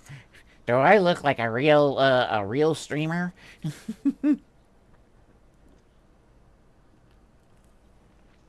That way you can see me pick my nose. But from the backside, you know? Oh, funny, funny, funny. All right. So absolutely, times change in knowledge, understanding, and people change with it. I preface my reply that I was not up to date with Autism Speaks because I didn't want my answer to misrepresent how they are now. They're the same way. They hasn't changed. Indeed, it really hasn't changed that much. But they are saying that it did change. The reason I'm not up to date with them as an organization is precisely because of their lack of growth, change, awareness during that time period. So now they did. Okay. They are not merely being critiqued in hindsight. People are saying at this time and ever since loudly and clearly. Oh, absolutely, Mark. It's called autistic burnout. It's a specific kind of depression, and it can run for years. It could go for months or whatever, too. And I think I've had it for about 3-4 years. I think I'm just now starting to come out of it now. And this last 2 weeks. Or last week. And, I mean, you haven't heard from me for 5-6 years, almost. 5 years? 4, maybe? And a lot of that had to do with me going through a divorce. My ex-wife was a narcissist. My kids left home. I was autistic, didn't know it.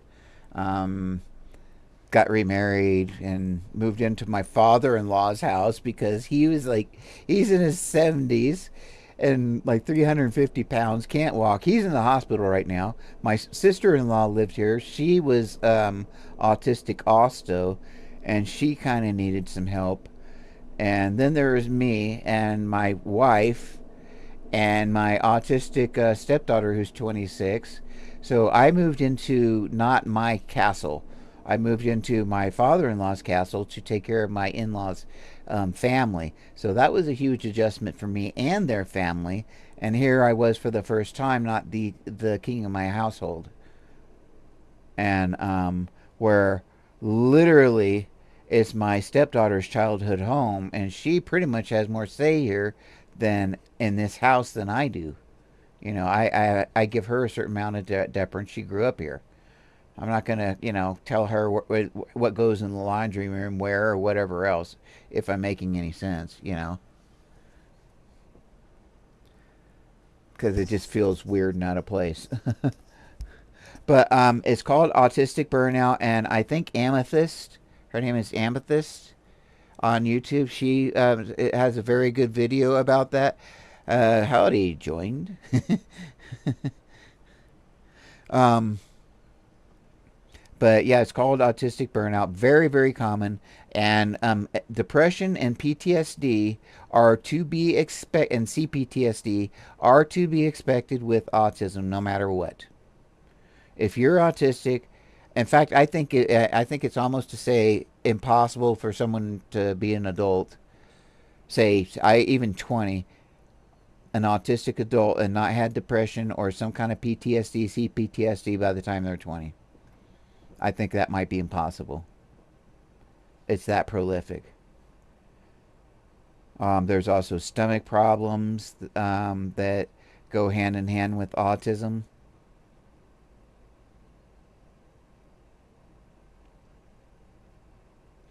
Yeah, and I think now being an activist is becoming my identity. You can see I'm pretty comfortable in what I'm doing, and yeah, I think. Can you see? Yeah, can you see like where the I don't know if I asked you this before, but can you see where like doing what I did before in the old days with making videos, response videos and stuff? Now I can just do it on the fly, live, And this is I'm talking about ABA. I'm not even talking about religion, but I'm knowledgeable also in this subject that I think all that experience is prepped me now for what I'm doing now and prepped me for, I think, like I said, I think I'm going to do 2 hours a day, Monday through Friday lives. So that's what I'm gearing towards. And I think I'll have enough to talk about in the autistic community between news, memes, whatever comes up on TikTok, those things like that to talk about. Oh, Dolo! Glad you're here. Glad you're here. I got another. No, no, I've made, I think, 40 cents total on TikTok so far, but I just started. And I'm not really worried about monetization and stuff right now. I'm just worried about building a following. Um, Although I do have a PayPal and I do have a Patreon. Hi, Kim. Let's see. Can I wave? Can I wave? What? So that's that. Um, the reason I'm not okay, I'm not. I don't care about that. And Rick, what is that? Rick is too full of RIK. What's Rick? And Rick is too full of fakers. Maybe they were talking about TikTok. Yeah, they're talking about, okay, TikTok's full of fakers that don't understand how autism works. I think they diagnose it and it's quirky. Both Autism Speaks and TikTok do nothing more than create stereotypes and break our community. I don't agree with that. Yeah, I was telling my friend Mark that I believe that every autistic person by 20 has been depressed and or had PTSD or CPTSD. Now, I cannot say that that is absolutely perfectly the truth, but I don't see how it could be possible that it couldn't happen by 20. One of those things. And I think a lot of therapists and so forth would agree with me. Unfortunately. Yeah, and that's a natural thing. That's part of autism. It's an unfortunate thing, but at least as a community, Dolo, when we can talk about that and know that that's a normal, expected thing, even though we still may have that depression, knowing that it's normal and that we're not weird, that we're not stupid, that we're not broken, that we're just experiencing a very horrible thing, that's helpful. It doesn't make it feel better, but it's helpful. And I think sometimes it does help me to get out of that a little bit quicker, but it doesn't change the despair or the depression. Am I making sense? And Mark, with what you're saying about does it pay the bills? That's why I was talking to the wife. I got to talk to the wife. If I can go on Instagram, if I can pay $20 a month or whatever, and get on what you said, not StreamYard or whatever, but oh, I can't remember what it was. Um, if I can get on that platform and have all my chat on one thing and be able to run my everything a little bit easier, instead of having 4 cameras, I can have 4. I have 2 cameras for each stream right now. I could have 4 cameras for one stream if I wanted. And it go to Instagram, TikTok, YouTube. What's the other one? Twitch, and those kinds of platforms. And then I can actually start making money, hopefully. But I don't want to go on and sell stuff and all that stuff. I know that's kind of necessary. There's some things I don't know. But I don't want to like get rich or anything like that. I just want to have enough of a following that I can make a living. I can survive with that and my Social Security. Maybe make another 1,000 a month between everything. Oh yeah, being autistic and the way people act towards us is insane. They think we don't notice things, or something like that. Yeah, absolutely. I get infantilized sometimes, and once somebody, it's very rare now that I get infantilized. And the thing is this, when I'm a jerk, if somebody tries to infantilize me, I get aggressive in the sense that I will insult them. I will insult them with intelligence. And I will say something, and I can't give you an example because it's always situational, but I will always make sure that they make themselves look stupid. And then I will push it in and act like I don't realize what I'm doing, so they really don't say anything. But I'm sitting there slamming them in front of everyone, and they can't do it. So then they leave me alone after that. And that's not a good way to handle things. That's a very aggressive, horrible thing to do. Give them the side eye. Okay, whatever. Whatever. Wouldn't that be funny if somebody like me or some whatever? Or who is that? Well, I think it was a he. Yeah, that dude we were talking to last night, that trans dude that was like more masculine with me, that had the voice like this. Yeah, come on, with that deep voice. Come on. Yeah. Oh, stop. And he could do that too. Even with his voice. Oh, I'm so stupid. They do notice things right off the bat. They do know that we're different. They don't know what's different. And as human beings are afraid of what we don't know. We're afraid of fear, even. We're afraid of fear itself. So that makes us want to avoid situations where there are other people that are different from us because we fear the unknown. We fear that, and particularly being autistic is really amplified. If we're in a new situation with new people, we don't know how they're going to react. We don't know what the rules are. We don't know what the culture is. And so it makes it very, very different. So we tend to be very quiet and uncomfortable and observant. And we act differently. We move differently. And we definitely think differently and respond differently.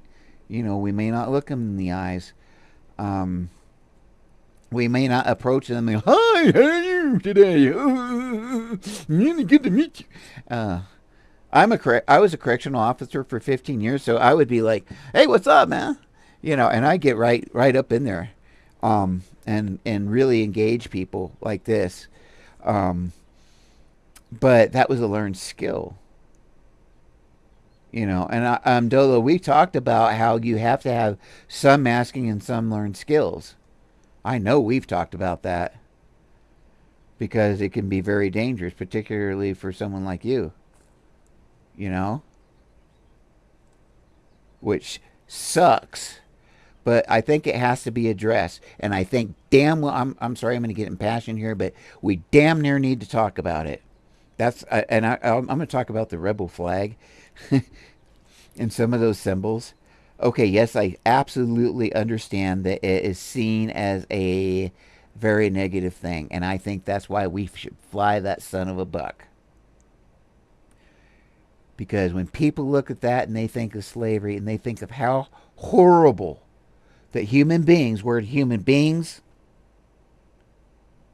if that's what they think about, never again. It's just like, the Holocaust. Never again. Never again. Never again. And we should not hide the fact that that happened.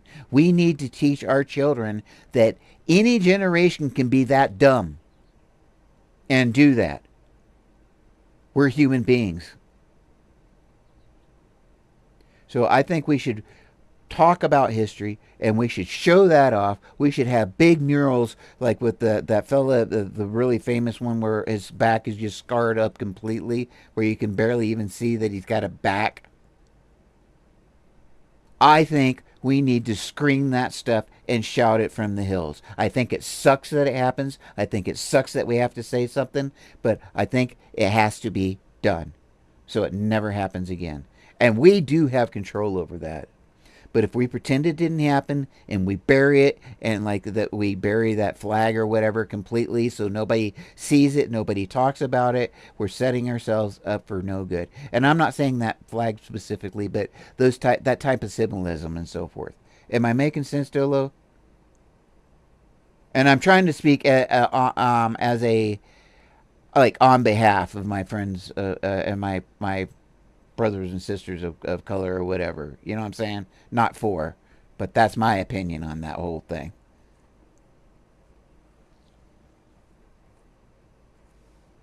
Yeah, I mean, I think I just want to be fair. I want people to know not to be dumb. And we could do that. We really can. I think we can. Okay, so I'm going to get back in. The puzzle piece annoys me because it is so stereotypical, and yes, it is, and it does project that stereotype. Genuine question: being a correctional officer, was that good? Yeah. Was that good for my social interactions? Having a captive audience that had to listen to you, was that good or bad? Um, I never put it and framed it in the fact that they had to listen to me. My autistic traits were very good for a lot of reasons. First of all, because I'm autistic, probably there's a lot of people on the spectrum and mentally ill people in prison. Because I'm autistic, I knew how to talk to them and handle them. Even the schizophrenics. Even if they were seeing stuff and completely delusional, I was one that could talk to them. But for me, because I was blatant, I was blunt and honest with the prisoners, they liked me. Because I didn't want to play any games. I was there to do my time too. I was there to do my 8 hours and go home. And so for me, I did have to learn about interactions and engaging people, and I called it the 3 second rule. Um, hey, what's up today, man? Did you see that sun out there today? Holy hell, I couldn't see nothing, man. Oh man, you didn't go outside? Oh damn. Okay, so what I'm doing is I'm engaging in that small talk immediately. And I'm grabbing their attention and not forcing them to talk to me, but I'm engaging in banter. So whether they like me or not, we got something going and I'm establishing a rapport. Dude, I'm not here to be your boss and tell you what to do and all that. But I'm not being their friend either. Okay, yeah, let's turn around and cuff up and get man. So where are you going out to right now, man? That kind of thing. But I call it the 3 second rule. I had to have some kind of rapport within 3 seconds. And so that meant engaging people or whatever, but it didn't mean, getting in their face. It's like, hey, what's up, and you're still looking around like this because you're a correctional officer. They expect that. And that was the other thing, the eye contact. When you're with another correctional officer, you don't look at each other when you're talking. You're kind of doing the back-to-back thing, scanning the entire place. You're not expecting. I mean, when as a correctional officer, you're doing this all day long. All day long, and you can have a partner here and a partner here, and you're still just looking like this all day long. That's your job. So the eye contact really is something that you don't want. So in that respect, but I never saw them as having a captive audience. I'm very PDA, and I didn't feel that I should tell them what to do. It was more like, okay, man, yeah, we got to go lock up. Oh, shit. You know what happens if you don't lock up? Then they're going to get all pissed. Then I'm going to have to start giving you orders. I'm going to have to start filling out paperwork. We are not going there. I am not filling out. Let's just go get this crap taken care of. And I was honest with them. I didn't have to tell them. I told them the consequences of what was going to happen if they didn't go to their cell. But I wasn't giving them orders. But then I was like this. Okay. You just told me something that wasn't true, okay? If that ever happens again, we're not going to play no games, okay? It's cool. I know everything's cool and everything, and I know we made a mistake and we're just going to walk on from this or whatever, but do not make me do my job. If you make me do my job, I'm going to do my job, and I'm not going to be happy about it. So help me be lazy. What I'm talking about, King, is when I was talking with the inmates. When I was a peace officer, and how my autism affected it. Like when I was saying, when we're talking about eye contact, you're scanning around, you're looking around like this all day long. You're not really making that direct eye contact. And with me, the reason I got away along with vendors so well was I wasn't their boss. I'm PDA. I'd be like, if they, it's time to go to cell, they didn't go to cell. Like, dude, man, I ain't writing your ass up. You find some other officer to do that. I got shit to do, and I am not going to take you down the hole. Man, I want to go home. And so you're telling them what the consequences are, but you're not being a jerk. And you're kind of collaborating. So let's just go on down and get this stuff, and then we'll done. Go down the cell. We'll pick this up tomorrow, and I'll talk to my boss. See what I'm saying? Instead of, well, you better go to your cell. I wasn't like that. I just wasn't. And I know King that like Autism Speaks is afraid that.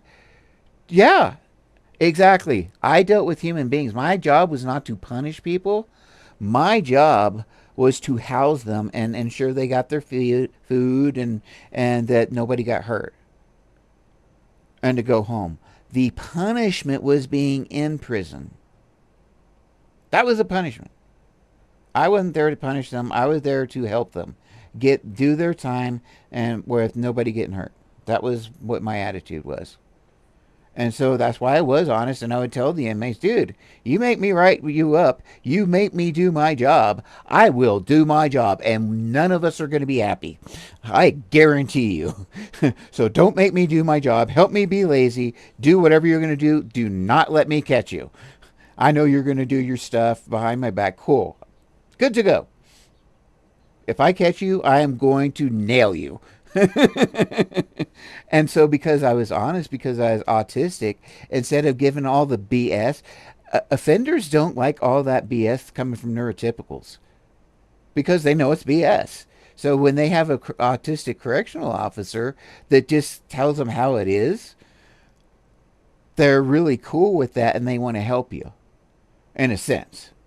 Because the reason, yes, most are neurodivergent or mentally ill in one way or another. And because I was autistic and I was a straight shooter, They didn't screw with me, and they also made sure that I didn't get into situations to where I would be kicked out of the cell house. Not because I was a great person, but if I got kicked out of the cell house because there was a fight and I was involved, they didn't know what correctional officer might go in there, what kind of jerk might go in my place. So they wanted me to stay there just because they knew at least I wouldn't mess with them. See what I'm saying? And that was absolutely autism. 1000%. And look at this. I'm getting high speed, low drag. I got cameras now, desk cam now. Ooh. Yeah, I can wave and say hello. Woo. I'm trying to get a little bit better set up now. And I'm going to try to find a service. Yeah. I lived in Canyon City, Colorado, which has the highest per capita of prisons of anywhere in the world. And I actually would ride my horse down to what do they call it? DCX, DCX. Is that what they call it? Florence, ADX Florence. Yeah, the Supermax, the new one. That was about a mile and a half from my house. I used to ride my... Actually, I would drive my horse down there in a cart down the highway. ADX Florence is... Okay, you've heard of Alcatraz? It's the new Alcatraz in Colorado, Florence, Colorado. And that was right down... literally, I was a country boy. I had a farm. It was about a mile and a half down the road. I'm a country boy. I'm a country boy. Here we go. This is my actual... This is my actual hat right here. There's my actual hat. Because I'm a real cowboy. And that right there's a real cowboy crease right there. You folks know what cowboy crease is? No, that was actually my work hat in the summer. That was my summer hat. And I was actually, I had a farm and I had all kinds of animals. Did petting zoos and things like that. Of course, being autistic, it was easier for me to train animals because I didn't get in animals' faces because I'm